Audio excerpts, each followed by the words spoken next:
Hi and welcome to Advice Accreditation Bureau, the comedy podcast that's based on the premise that everyone has advice, not all of it is good.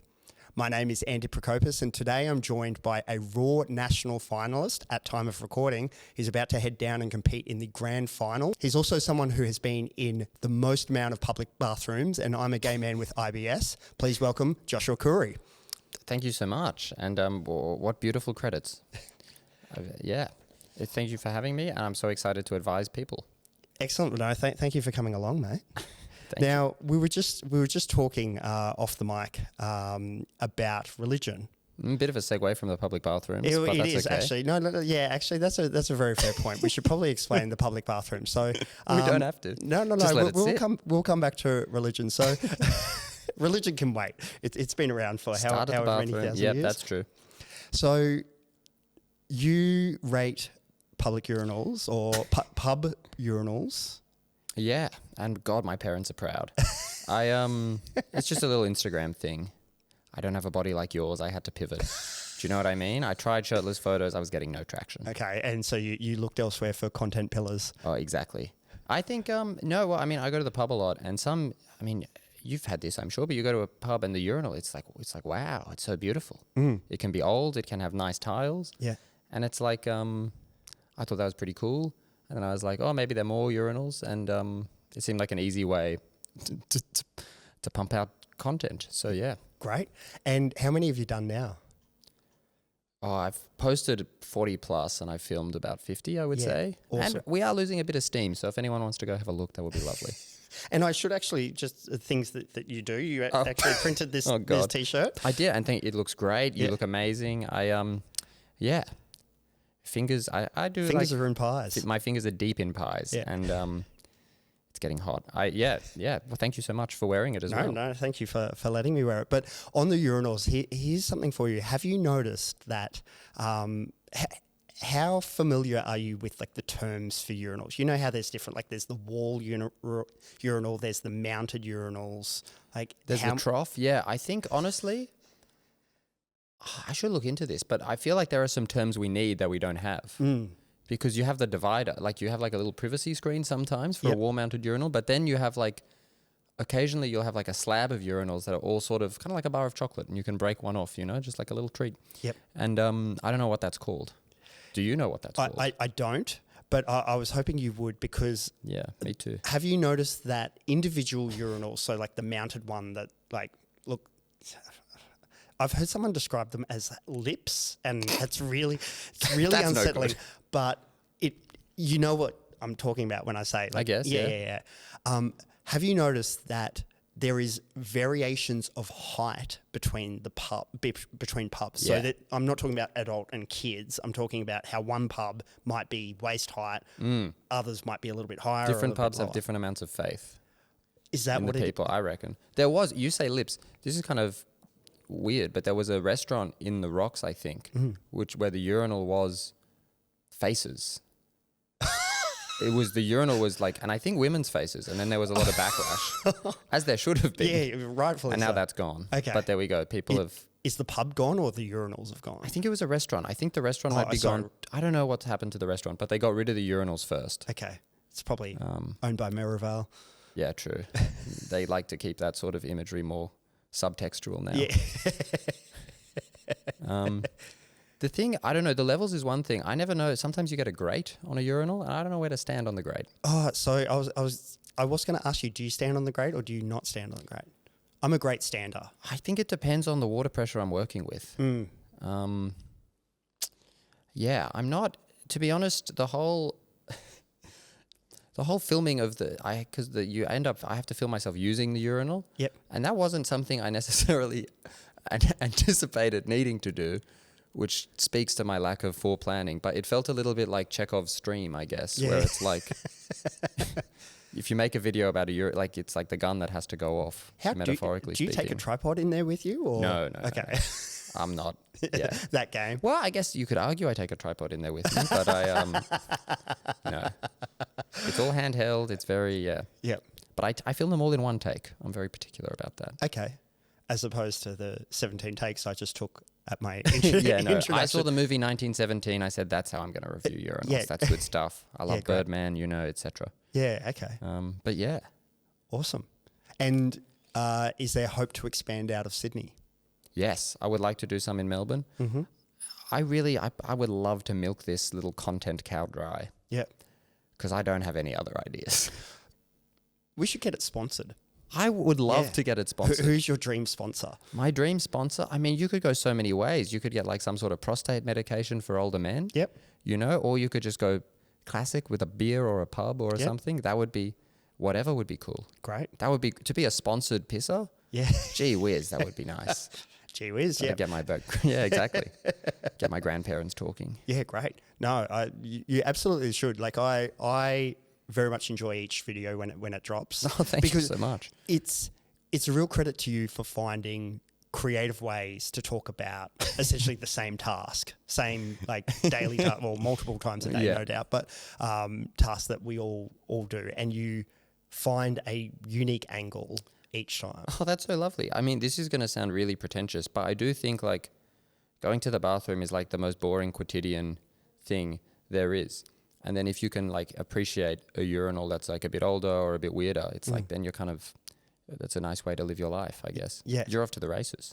Absolutely. So I fucked up during COVID where during lockdown I grew fond of the sit-down wee. And so now I get a bit of stage fright at urinals. Wow, yeah. Yeah, so I'm trying to get back into using urinals because like having to line up for a cubicle. The convenience is great. Yeah, convenience is great. So particularly at not so much festivals, but like fairs or stuff where there's essentially a wall that like guys can go and use rather than the porta potty. Yeah. And so, that's, My mum I really told miss me- using the wall. Yeah. Yeah, the wall. Or the It's, convenience of the wall. it's great. Bring back the wall. We got to build a wall. My mum told me to stop doing sit-down wees in year 3. Okay. So there we go. And that's her advice. And it did great things for my social life. She was like, you got to stop doing. They're going to find out it's not going to be good for you. Yeah, okay. I had a difficult childhood. But look, I have the thing with the urinal series is I have to go to the urinal, but that's not always a genuine, authentic need within me. So I've pretended to pee next to at least one like somewhat prominent comedian because I was in there filming and then he walked in. And then I was just like, well, I don't even really need to go, but I'm trying to go, but it's not going to happen now. So I call that the cinema piss. That's beautiful. The piss you need to do right, or you don't need to do, but it's right before a movie and you know that you'll get 1 hour in and you'll need to go. So you're just like forcing it. Exactly. That's exactly what was happening. And then it was also cinematic in the sense that it wasn't real for me. Because nothing came of it. And I was like, I wonder if he'll call me on this. But I was like, because we're friends, but we're not that good friends. And I was like, I don't think he's going to. I should ask him if he knows that that's what I was doing. Well, yeah. I doubt he'll remember. But I replay this every night. You'll bump into him around the traps. Yeah. Yeah. I'll be seeing him in less than a week's time, actually. Oh, so he'll be down in Melbourne? Yeah, he'll be in Melbourne. Yeah. Okay, great. How are you feeling about Melbourne? Oh, I'm excited. Yeah. I think I'll have to buy some trousers. I'm worried it's going to be pretty cold. Yeah, got it.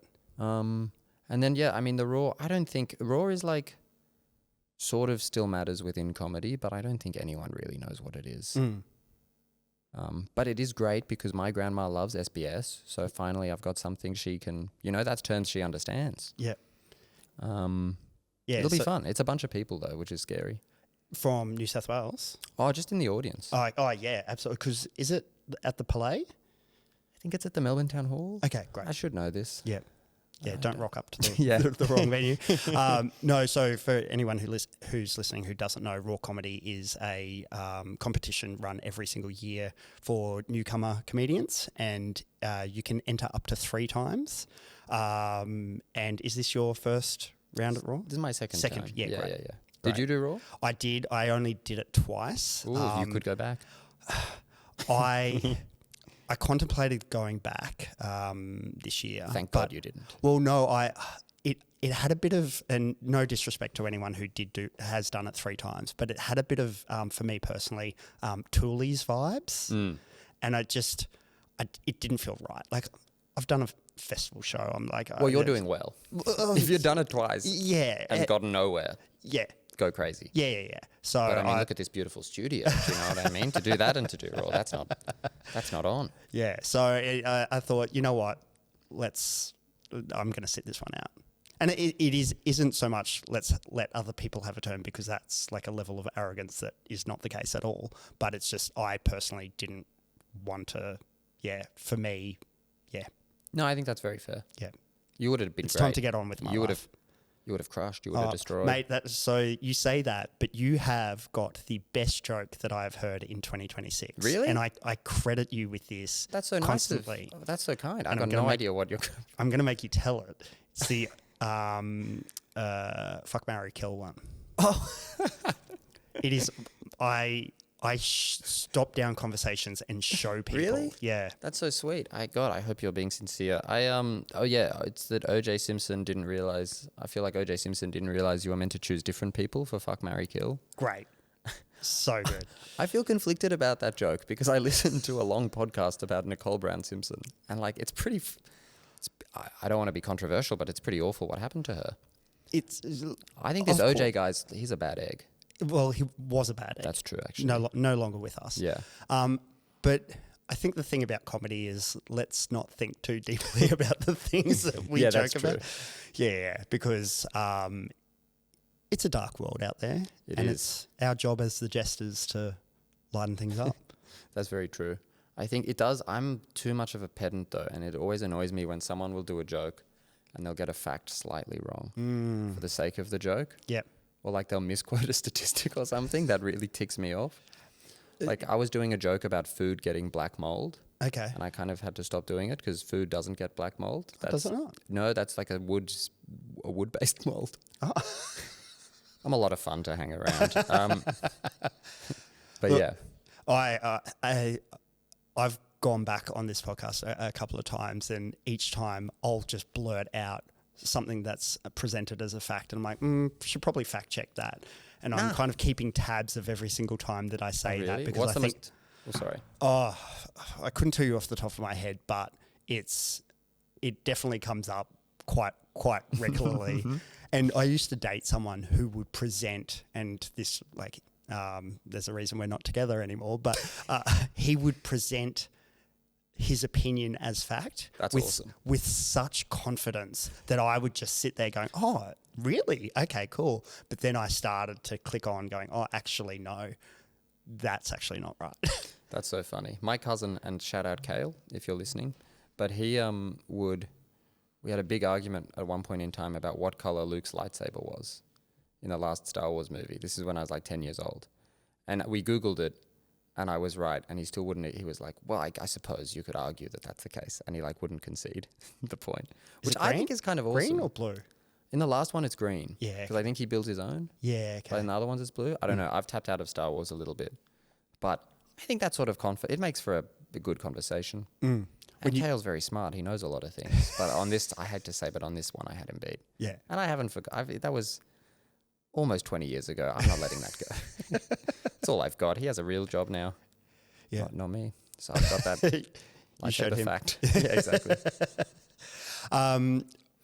I am going to touch very quick before we get to advice. I do want to finish our conversation about religion and let's touch away. Boomeranging around. So we were just talking about both of us growing up religious and how I'm starting to boomerang back around to religion, because for me, it's nice thinking that there is a greater, not greater power by any means, but just something bigger than us. And so you could argue I'm getting the deltoids. No? Sorry. You got to be sick of those sorts of comments. Never. Please keep them coming. No, but yeah, I guess probably more spiritual than religious, but I do think that institutionalized religion is bad, but whereas the religion, like the merits of community and helping others and all of that, equals good. Yeah, totally. Hard to argue with community and helping others being good. But I would say, I mean, I have a theory about this. Okay. And that's that the world is not going well. Yep. And so you look back, I feel like there was a period of that like Obama optimism in like the 2000s where you were getting like op-eds in the Wall Street, whatever, about like, is history over? Have we figured it all out? Like there was this period before we got really stressed about climate change where like the iPhone had just come out and everyone was so happy to be alive and everyone was like, the future's going to rule. And then you have like Richard Dawkins and those people being like, there's no God, you idiot. And now, and I don't think people needed religion as much back then. Sure. And now the world's going badly and I think people want comfort and a sense that things might work out. And I think also there's something like shamelessly amoral or immoral about culture right now, which is quite disturbing. And I think people like an objective morality, and I don't think that's a bad thing. So I feel like it's, I think a few people will be feeling a swing back towards religion. But then, as you say, you got to navigate like the issues of institutionalized religion, which are many. Sure. And I like haven't heard that articulated in that way, but I genuinely couldn't agree more. Like I love the Obamas, miss that era, but I do think that it was also around the same time as social media was gaining traction and picking up steam. And I think that people were left behind, like the audacity of hope and that momentum, it just kind of became, I won't say elitist, but I will, where people kind of felt a little bit left behind. And I think that's kind of where Trump and so and co rather saw that gap too. I think there was a lot of us who loved it, but I think we turned our way to people who didn't quite get it, and that's what might have caused the divide. Yeah, there were a lot of empty promises too, I think. But like the social media thing, there was a period, do you remember when we were excited about social media? Yeah. There was a period when it was like, nah, like the rebels are using Facebook to bring down fascist regime. Like, you know, that was like a genuine thing. Yeah. And like I had an aunt that worked at Facebook and everyone was like, it's the best workplace in the world. It's so cool. And it's like, we've all really, I don't know, I think we see them far more as like tobacco companies now, which I think is more clear-sighted, but also more depressing. Yeah. I remember in Sydney, it was either Facebook or Meta or Google that they bought, there was a Sydney monorail, I think, at some point, and they bought like a carriage of the monorail and put it in their offices, and it was like an office space. And I remember someone saying, oh yeah, we've just bought part of the monorail and we've converted it into an office. Like it was the best thing ever. I'm like, what? Yeah. That's funny. Just give me an extra week's annual leave. But that's the whole thing is they don't want you to leave. Like it's like it's like that thing. Did you ever read Percy Jackson? No. Probably not. I don't know. It's like this Greek myths for kids. Kind of like Harry Potter, but it's Greek myth. Okay. And in America. Yeah. But it's like, there's this thing where like it's like, I don't know. I think it's from the Odyssey when Odysseus goes to the Circe's island. I'm probably messing that. Are you Greek? Yeah. So Can you fill us in quickly on the Odyssey? Yeah, just a Greek mythology. Just a quick reading. No, so my heritage is Greek. Yeah. But I am not. So my grandfather is 38% Greek. Okay. So it kind of whittles down. I think I'm about 9. Okay, cool. So but you've got the name. I've got the name. That's nice. But the dark features are half Mexican. So cool. Mum is Mexican. Yeah.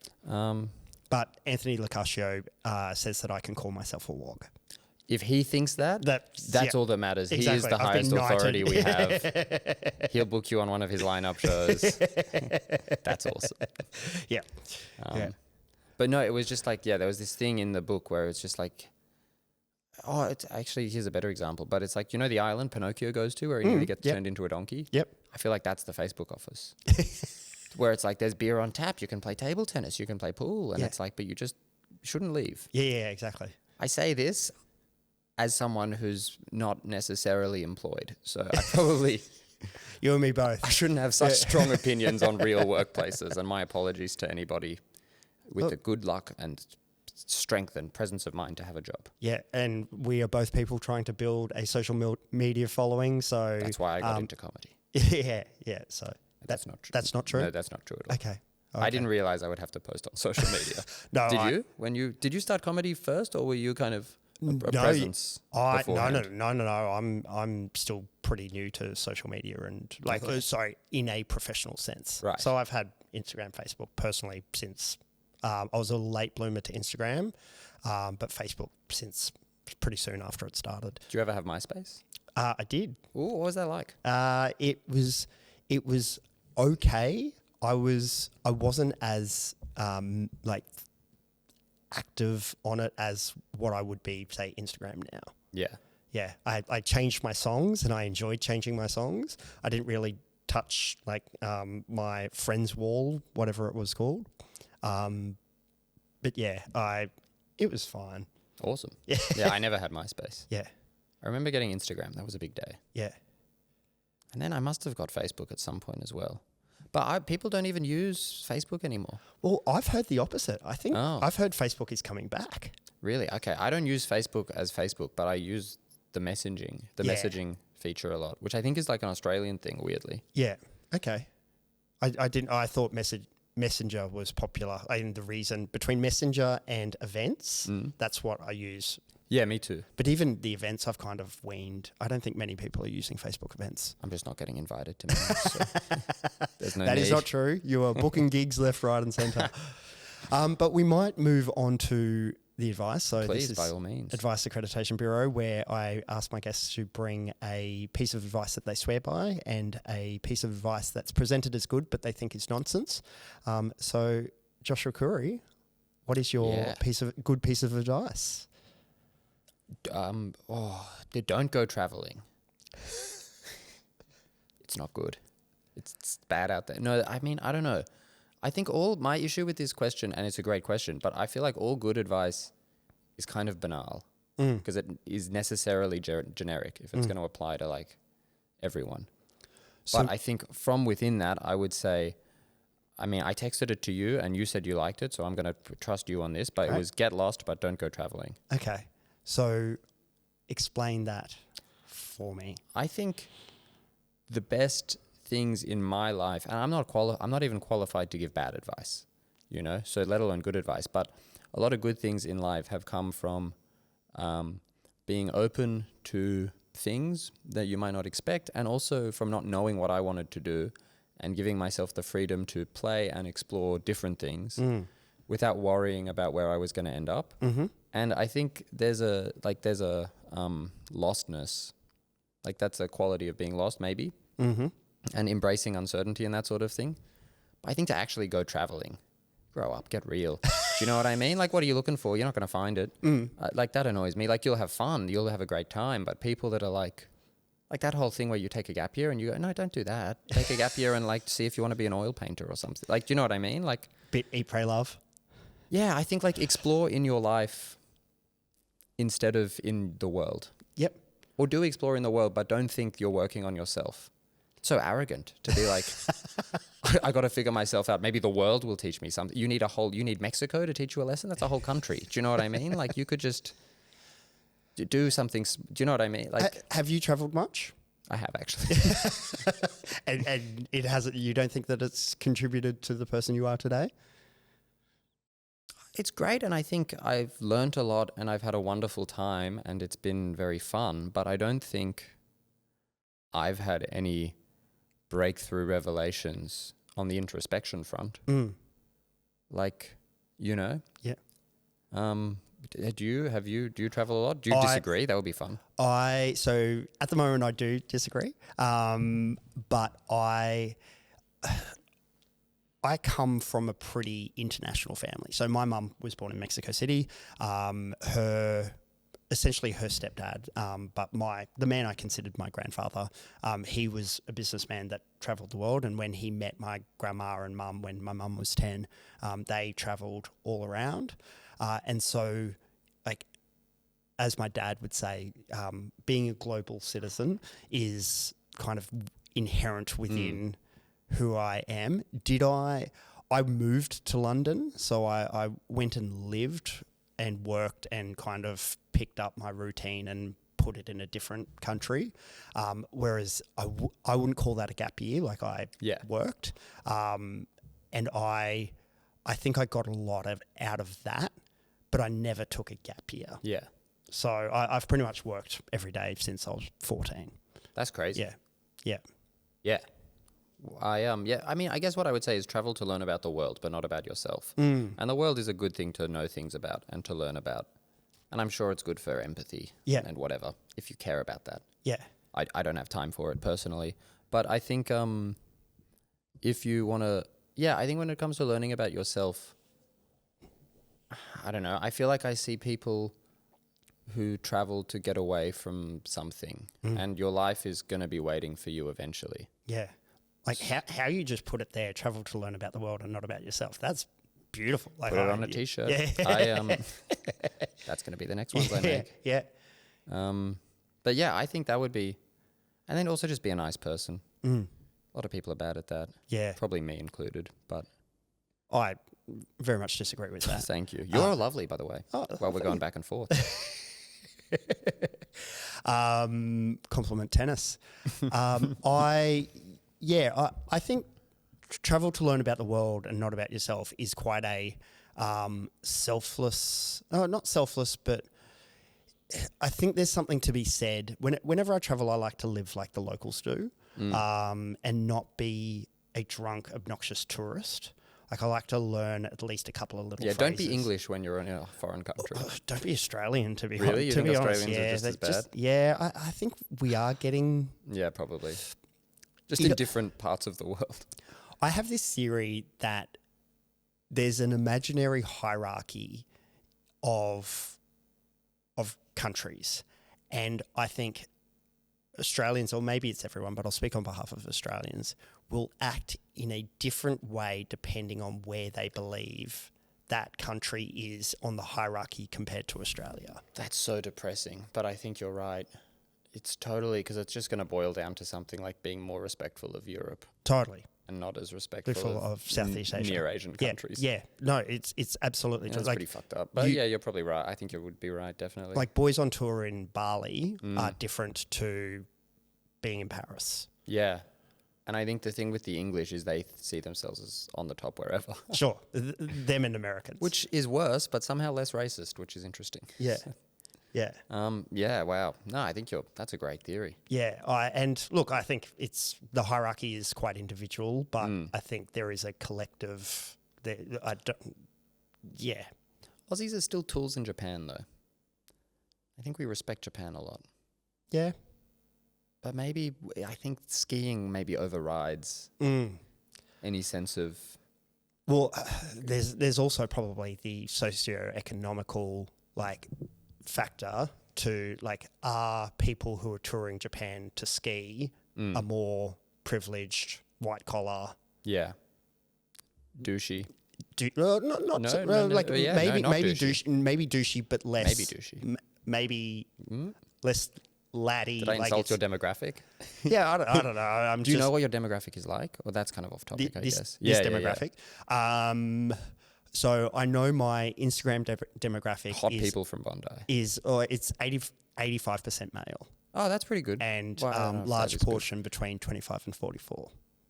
Yeah, that's awesome. Yeah. I don't know why I said that was pretty good with 85% male.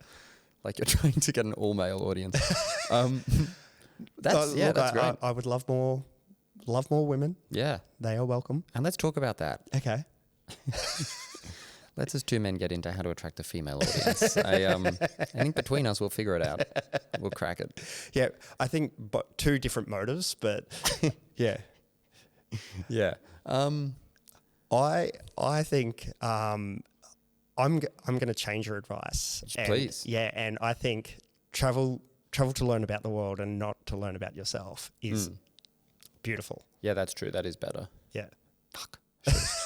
Should have thought of that myself. I'll cut it up in post. Oh, yeah, thank you so much. We'll fix this in the edit. Yeah. And you do edit these episodes down, right? I snip little bits here and there, but I'm pretty lazy. Fuck, I haven't been yeah.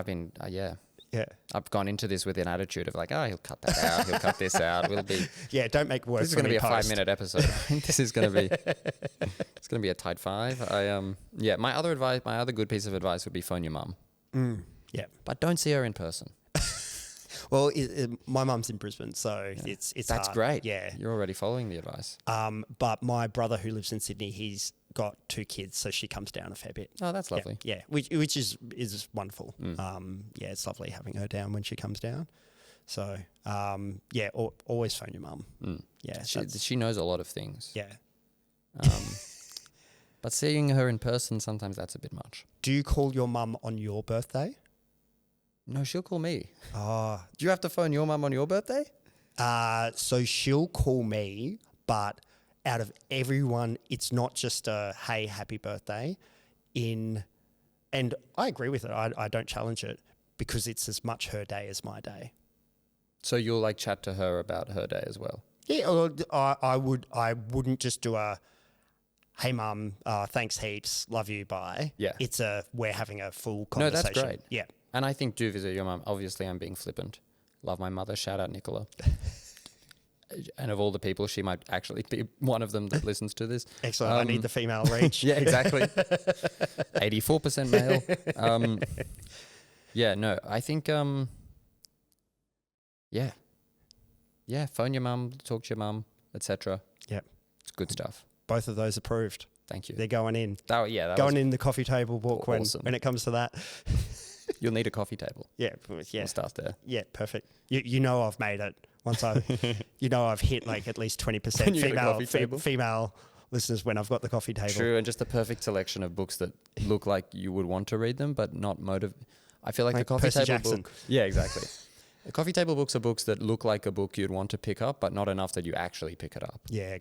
You Yes, know, you have to be correct. sitting there being like, boy, I'd love to flip through that, but I'm not going I to. have 3 on my coffee table at home. Really? What are they? So one is, I couldn't even tell you. I couldn't tell you 2, but I know one of them is a Lady Gaga pictorial, of just fashion photos of Lady Gaga. That sounds awesome. It's pretty incredible. That's great. Yeah. Yeah, my dad always fantasized about making a coffee table book that was Toilets of the World, which is perhaps a peek behind Yeah, things my are starting psychological curtain. Travel and toilets, so that's... So he must love the videos. Yeah. Yeah. It was actually, he was far more supportive of that than my stand-up career. Oh, really? I don't know, not really, but he was like, he thought it was very funny. Yeah. It was amusing that's what my parents Yeah. were proud of me for. You better give Dad a shout out. Yeah, shout out Dad. Don't phone him though, that'll just be awkward. So we might move on to the advice that presents itself as good, but you actually think is bad. So over to you. Well, this feels a little more related to the arts, but don't be unique. Or be unique is bad advice. Yes. I don't think it's good advice to tell people to try to be unique. Just try to be good, because most stuff sucks. Yep. And like, how many good movies are there out there? Then actually, I don't think there are that many. And so often I'll watch a movie and be like, great, I'd love to watch another movie that was like that. Yeah. But it doesn't exist. And like, I think if you try to be good, being unique will come. But to set out to try to be unique is like, also, you're a person. You're not someone else anyway. Yeah. You'll just naturally. I think so. Yeah. I wholeheartedly agree. I think in comedy, and this is something that I put a filter on myself, and I'd be interested to hear your writing style, is I like to find what my take would be. And if someone else has that take, and if I stumble across that they have that take, then so be it. But at least that's something that I have found myself. Yeah. I don't necessarily, it's not, I got to find the take that no one else will have. It's what would make me laugh. Yeah, totally. And I think if you're trying to write or make stuff in comedy or in any medium, you can worry about being unique once you're good. But if you're starting out, it feels presumptuous to worry about having your own style. Yeah. Do you know what I mean? Yeah. And also, I don't know, I think people should be proud of their references and not necessarily wear them on your sleeve. You don't want to be too similar to other acts, obviously. But at the same time, it's the sort of thing where in more established traditions like literature, visual art, and that sort of thing, it's very common to almost flaunt your influences. Yep. And I think Like, I don't imagine like Velasquez was like waking up and being like, how do I make this painting look like one of mine? You know, it's just like crack on with it. Totally. And I think you're a fellow student of comedy. Like, I definitely have my comedians who I watch, and I love their cadence, how they structure jokes, how they'll squeeze a laugh in every 10 seconds. Yeah. And I'm like, I want to do that. Yeah, of and course. It's how I learn, and it makes me a better joke writer. Not so much trying to mimic them, but learning from them. And yeah. Totally. And if you get too similar, someone's going to tell you rudely. Totally. And you're going to have to work that out anyway. So it's going to take care of itself. Totally. But by the same token, I think there are so many comedians out there who are really bad. And like, I would love for there to be more comedians. And it's like, do you know what I mean? Like, I think quality should come first, I guess. I'm just repeating myself at this point. No. No, I wholeheartedly agree with this one as well. Like, be good. Yeah, I think so. Just try anyway. Yeah. No, again. And I'm not in a position to give advice on comedy of all things, but so I disagree with that, and not specifically to you. I think, but I think it is a trait of comedians, and it's one that I struggle with as well, to be self-deprecating. And I don't think like there is that much. Any creative person / like anyone in the arts, we can be delicate flowers sometimes, and I think the more that we can appreciate the good stuff that we are doing and putting out into the world, the better. And so I would challenge that and think you absolutely are someone who, like, have we all got some stuff to learn? Absolutely, but mate, you're in the Raw national finals, which is an open mic competition. But like, again, like it's the open mic competition. I guess. I mean, that's very nice of you. I'm conscious that I'm quite new in the world of comedy. And I'm not ready. And I will have an elder statesman phase, and I can hardly wait to step into Bill Maher's just beautiful old leather shoes. But until such a time. But are you excited about the build to that time as well? Like, oh, totally. I love comedy. Yeah. I love writing jokes. Yeah. Performing's fun, but I think the thrill is writing something and then doing it on stage and it works. Yeah. And that's because a good joke is just like a very beautiful, perfect thing, I think. Yeah, you're and speaking to my soul. Yeah. Very happy to disappear up my own ass talking about jokes. I think it's nice to take things seriously. How much, because I've seen you perform a few times, and I would say it is very joke heavy. Do you do much crowd work? Do you do much audience participation stuff? I would say this to any comedy promoters listening. I do if I'm emceeing. Yeah, got it. But if I'm not emceeing, I'm more interested in my jokes. Yep. I like crowd work. I don't hate it. Yeah.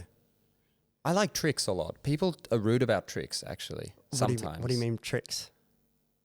God, you got to have you had Steph Broadbridge on? Yeah. Okay. Yeah. Steph talks about tricks a lot. As like, I think to me a trick is something that's spontaneous but pre-written at the same time, but doesn't depend on an audience member. Got it. But it can be crowd work or it cannot be crowd work. But tricks are like stuff where you talk about the room, or it's like anyone here celebrating anything. It's like, I think they can be done really hackily, but some people have some beautiful tricks, and I think they're just as exciting to watch. Like Rory Scovel. Yeah, okay. Shout out Rory Scovel, very successful comedian with 2 Netflix specials. I'm sure he'll be really grateful I'm talking about him. Look, we'll tag him and... Yeah, let's collab. That would be awesome. But I think, I love that sort of stuff. I like crowd work too. But I think when I'm on stage myself, I'm not really bothered to go into the crowd. Yep. Do you do a lot of crowd work? So I'm in a weird position. No is the short answer. I'm in a weird position right now where I'm writing a lot and burning a lot online. I was going to say, you've been a prolific joke writer. Yeah. So which I love. Like, to be honest, if it was up to me, I would use the exact same photos of me on stage and just post jokes. You should. That'd be online. Funny. And,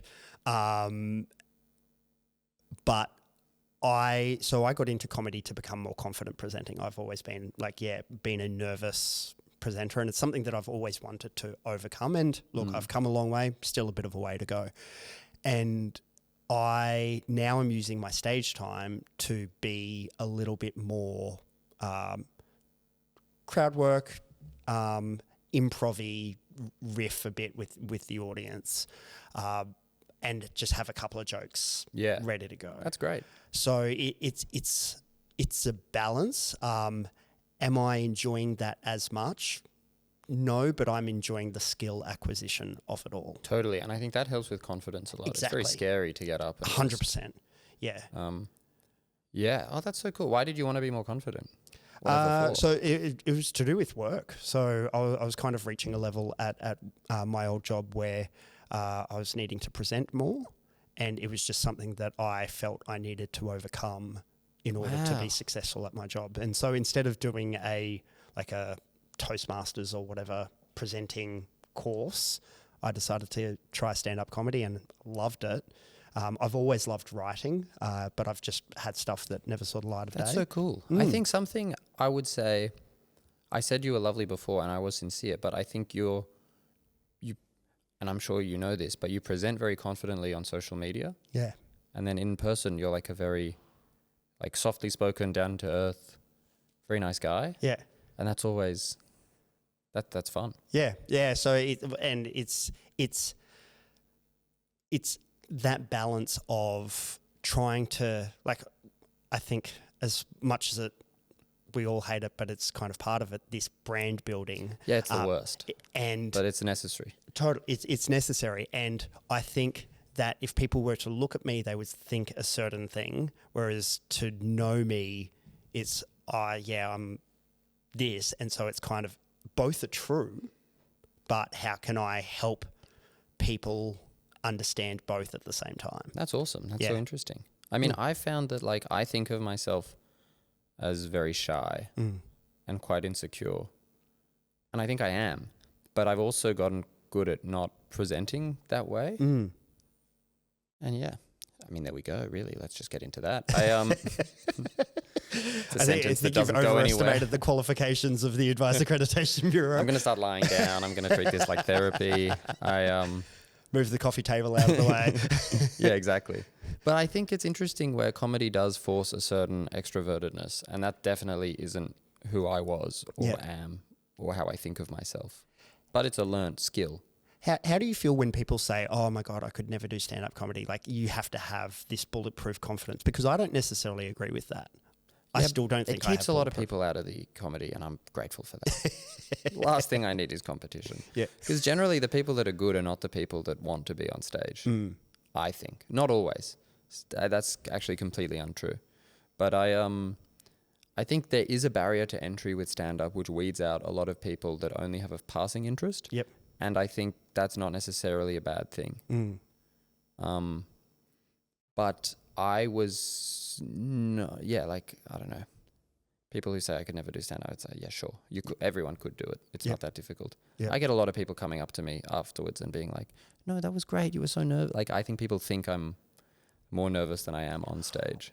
So I would say that it's not so much nervous, but it's like a uncomfortable awkwardness persona that you have that I think you nail. And I've always thought it's almost a dramatized version of probably who you are. Yeah. But it adds to your character and the jokes, and I think it works perfectly. Thank you. Oh, that's very nice of you. Yeah, it's definitely grounded in how I feel.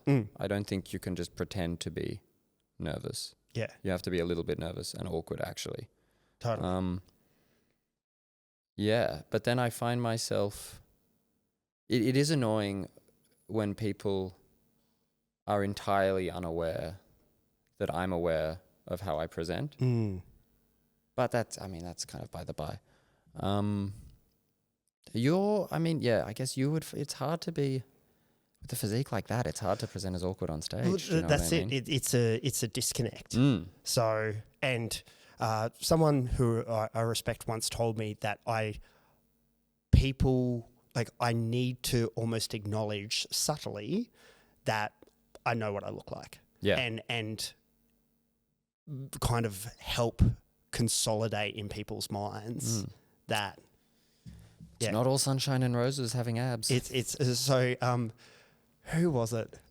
Rian Howlett said to me, he's like, "Oh, Andy, your brand is hot people have feelings," and I'm like, "Yeah, That's funny. Yeah, I'll take Feels that. accurate. Yeah. Yeah." So we might move on to Please. the listener question. That would be a thrill. This is from Beck. I'm starting to get serious with a great guy, female 36 here, after 8 months of dating. I haven't been honest with him about how much I really earn after some sticky dating situations in the past. I earn about 3 times his amount, and I know it's going to be an issue for him. I don't give a shit about money or status, but he cares a lot about that stuff. He definitely thinks he earns more than me. Should I tell him or continue to play along? How old did you say she was? 36. This is my ideal woman. This is a dream scenario. So break up with him. Yeah, hit me Give up Josh on a call. Instagram. God, that's fantastic. To be going out with someone, and they're like, "Look, I'm so sorry, I have to tell you this, but I earn a lot of money." Gee, like that's who the fuck is this guy? That's like, do you know what I mean? Yeah, For yeah, whom yeah. is this a problem? Some people have it too good, I think. And this guy, I mean, what did she say he earned? So she just said 3 times more than him. Jeez Louise. Yeah, God. Yeah. Sign me up, Beck, and God, I hope it works. It doesn't work out, I'm here. I'm ready. I'm waiting. And I'm sure you can earn 4 times as much as me. I'm sure we'll get those numbers up. Do you know what I mean? Yeah. I mean, this guy sounds like a bad guy. Yeah. Yeah. And it's a bit, it's not even traditional. It's just the... Oh, there's a layer of misogyny. The misogyny, is what I'm looking for. Yeah, that man is provider. But also, Beck, I mean, complaining about how much money you earn in a way. Like, To 2 comedians. let's grow up, babe. Let's not write in and be like, God, I earn so much money. It's really tough. That's got to suck. Yeah.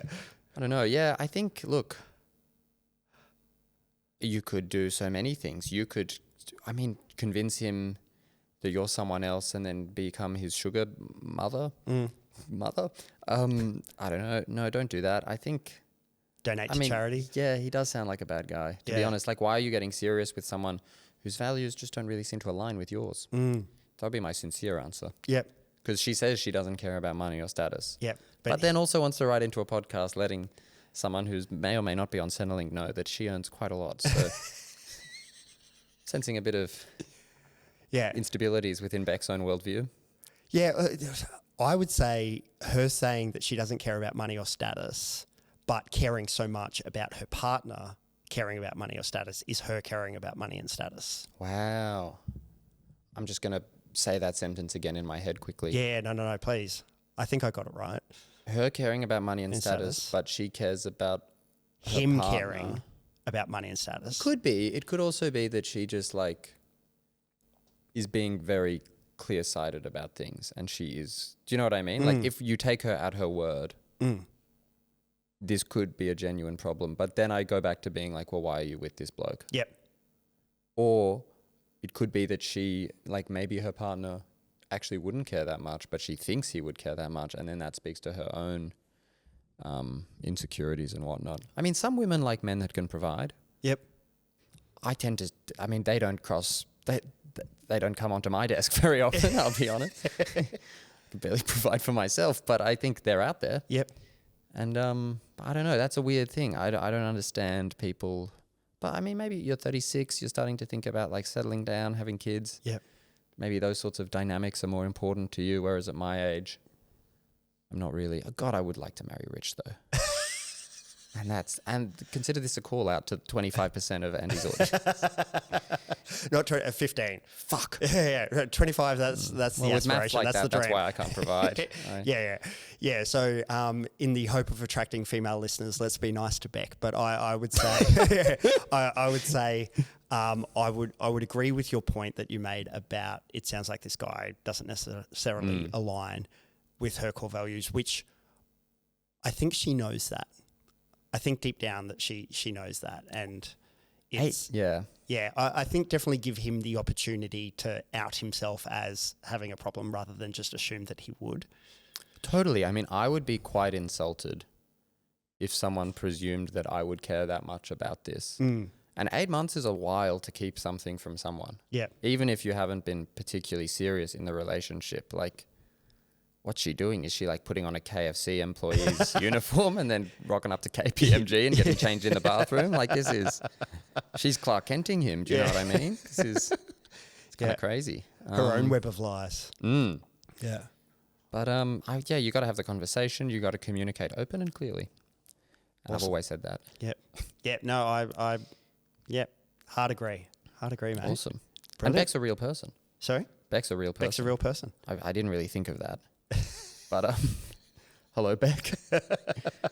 Tuning in to get this advice. Podcasts blow my mind. I don't get how they work. Because you're in the past, but also the future. Do you know what I mean? Very, very much so. Yeah. So speaking of the future, is there anything you want to be plugging?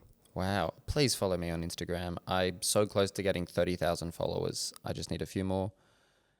And that's optimistic about where I'll be when this comes out. But I'm doing the breakout comedy thing from like the very end of April to the 10th of May. It's like a run of 10 shows at the Factory Theatre with 3 other up-and-coming acts that the Sydney Comedy Festival chose. That'll be fun. I would love it if you wanted to see me do stand-up. If you're an heiress, ask me out. That would be cool. And yeah. T-shirts? I sell T-shirts as well. I feel bad. They don't all look... I mean, a lot of the reason that looks good is because of who's wearing it. It's a lie. It's all Muscles not it's included. all the shirt. Do you have stuff to... I mean, you get to plug whatever, I guess. Yeah, I'm just plugging this podcast. That's so true. And everyone, listen to this podcast if you're not already. Excellent. Yeah. Tell your friends. Nicola. That's true. Thank you, Mum. She'll be across this. Yeah. And Dad too, maybe. And Dad too. And what is Kale? Kale. Yep. Kale. Shout out Kale. Yeah. Tell your mates at work. Yeah. Brilliant. Josh Khoury, Thank you so much. thanks for coming along.